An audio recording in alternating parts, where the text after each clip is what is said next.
Hi, everyone. My name is Vivian, and I'm here with my sister Diane. We are the Rosati Sisters, and feel very honored to be accepted into this fan hall of fame. Didn't think we would get any kind of recognition of any kind whatsoever with what we did. But what got us started, at least for me, was a Sports Illustrated magazine, believe it or not. And it was an April edition in 1985. I used to have a subscription with them. And Hulk Hogan was on the cover. And I decided to sit down and read this article. So this was the first time Sports Illustrated wrote about pro wrestling ever in the history of the magazine. And I read all 22 pages, along with all little sub-articles and picture captions and everything. And it really intrigued me. So I basically wanted to find out where were the shows on TV, what channels were carrying them. So I did find out the TV guide, and I tuned in one Saturday morning after reading this particular article, and I found that it was really a lot of fast-paced action. There was a little bit of humor that was in there with some of the interviews that they used to do, and I really got hooked on it. And some of the talent, the guys especially, being a woman and all, I thought some of them were pretty darn cute. Some of them were nice and built, and I just got hooked on it right after that. And the following week, I was watching again on a Saturday, and my sister says, "What are you yelling at the TV about here so much in the morning?" And I said, "Sit down and watch. You'll find out, what this is all about." And from that point on, she got hooked on it too. She liked the action. She liked the guys as well. And we just got even more and more intrigued about it because we knew that every now and then they would come up to the Mid-Hudson Civic Center. Yes, I'm Diane, and again, I'm very honored to even be mentioned here at the Hall of Fame. It was an event coming up, and I was stressed out from doing my practicum for my teaching degree. I had a rough bunch of kids that I had to teach for the summer. And I said to Vivian, there is a match going on in Poughkeepsie. You want to go and see it? And she said, sure. So we went, and we enjoyed ourselves. And before you knew it, we started making our own signs that we would flash up, like "I'm with stupid" when we pointing it toward Bobby Heenan. A few other choice, different insulting and pro-wrestling kind of signs that we would make. And we had a ball doing it. And there was this one particular sign that we had. It was my pink bra, and was for Adrian Adonis. And what we did is we had a caption saying, "Adrian's only means of fan support," with this bra attached to it. And we also, at the end of the matches, we decided to go and stop and grab some coffee for yelling our brains out and knock our throats. We had to get something there in them. And we happened to see a big limo out front. We didn't know who it was. And then we walk inside this restaurant, and it was Vince McMahon and his entourage. And the waitress sat us down right next to him, and he asked, "Whose pink bra was that?" And I said, "That was mine." And he started to laugh, and he says, and his driver said, "Well, that's all he talked about on the way down to this restaurant." And it just caught him. It was so funny. He didn't expect that. So we always did like these signs and things, and he wanted to listen to us talking about the matches and stuff. And he asked us a couple of questions, and I asked him, "Well, you like poetry?" And he said, "Yeah, I do." So I started making up these poems of meeting him and about the wrestlers, and he enjoyed them. And from there on in, we were hooked, and we got to know Vince. And I'm going to pass it over to Vivian and let her continue. We got to meet quite a few of the talents through our getting friendly with Vince. The one that I can remember that really blew us out of the water was It was prior to when No Holds Barred was going to come on the movie screens. And we were up in Glens Falls for a TV taping matches. We were told, where they were going to meet up afterwards for dinner. And we went there. And they said, is the champ coming? And somebody said, yeah, the champ is coming, And we overheard them saying it amongst themselves about that. And us ladies who were looking at one another and said, Hogan's coming here? Oh, my God. And lo and behold, he did show up and everything, and he met us for the first time. And, we were making polite conversation with him and everything, and he wanted to know what we do for a living and everything, because obviously we weren't really involved with the business, so to speak. We weren't really part of the talent pool or anything.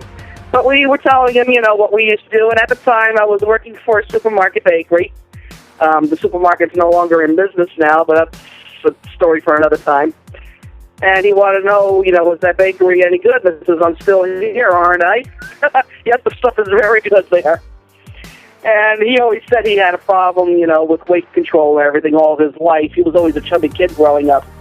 And I remember seeing, in a biography, some early pictures of him and everything. And he was a little bit of a chunky monkey growing up, but he did get involved with bodybuilding, got involved with sports and everything, and he started bulking up and all. And I'll tell you, for a guy his age, whatever it is now, he still looks phenomenal. We saw him recently over in Dutcher Stadium at a show. It was an independent show he was invited to be at. And the man looked absolutely phenomenal, and he even remembered who I was, and I hadn't seen him in like 20 years. But to say that the experience and all the stories that we had over the years, just being involved with Vince and the WWF and WWE now, it really opened our eyes to see a lot of behind-the-scenes things that go on. One thing that I can remember, that we had asked Vince, can we just take a picture of the primetime wrestling set? And he said to us, no, I'll do you one better. I'll put you on the show. And we were just shocked as can be. Okay, fine. So we went on as supposedly the Bobby Heenan fan club. And, we gave him a 9-day-old lemon meringue pie, which would be good if the gorilla would hit him in the face with it. It would really splatter. And we gave him a trout, a wooden nickel, a trout, or, there to represent the dead fish, kind of like on the mafia side. And Gorilla took that and ran with that. But that fish had personality, I'll tell you. But we were on that show, and then we went into Raw, and we went on as Raw girls, walking around the rings with holding signs.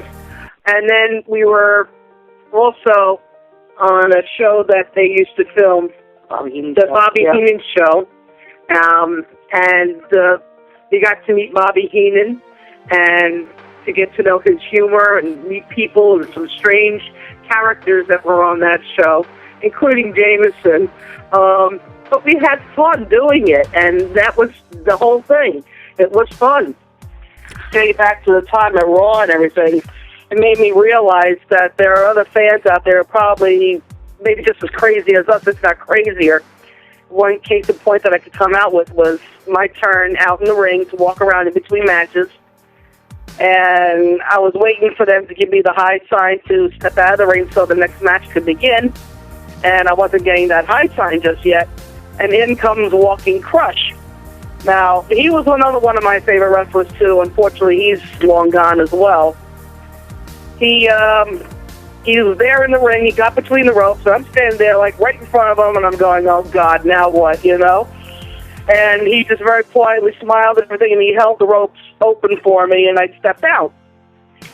And I just said, man, that was pretty cool, They didn't know how I was going to react to it. Then another incident involved Kurt Hennig. He was always known for chewing gum when he came into the ring and everything. He would spit out, and he'd swat it out into the audience, pretty much. It was like a disdain kind of a swat. And he had set this up with me in the back that when he got in the ring, I'd still be in there. What he was going to do was he was going to grab a hold of my lower jaw, made it look like it was going to play the big wet kiss on me and everything. Instead, what he did was he was going to throw the gum in my mouth. Now, they didn't know how I was going to react to when he actually did that in the ring. They caught it on camera, too. They didn't know how I was going to react, if I was going to gag, spit it out, whatever. Instead, he threw the gum in my mouth, and I just kind of winked at him, and I started chewing on it, and I walked out. Now, getting back to the crazy fan business and everything, I'm climbing out of the ring, and I'm getting people yelling at me saying, I want that gum, I want that gum. And I'm looking at them, and I says, what are you, crazy? I'm going to spit this thing out and rinse my mouth out with Listerine. I don't know where the hell that's been. So, to say the very least, there was some very odd things that people wanted to collect, from the wrestlers. And even though there were other women there that were hired to also be Raw girls there for the night, they looked more like models, actresses, whatever. Obviously they were in better physical shape than us ladies were. But to say the very least, I think we drew more reaction than the skinny girls did, so to speak.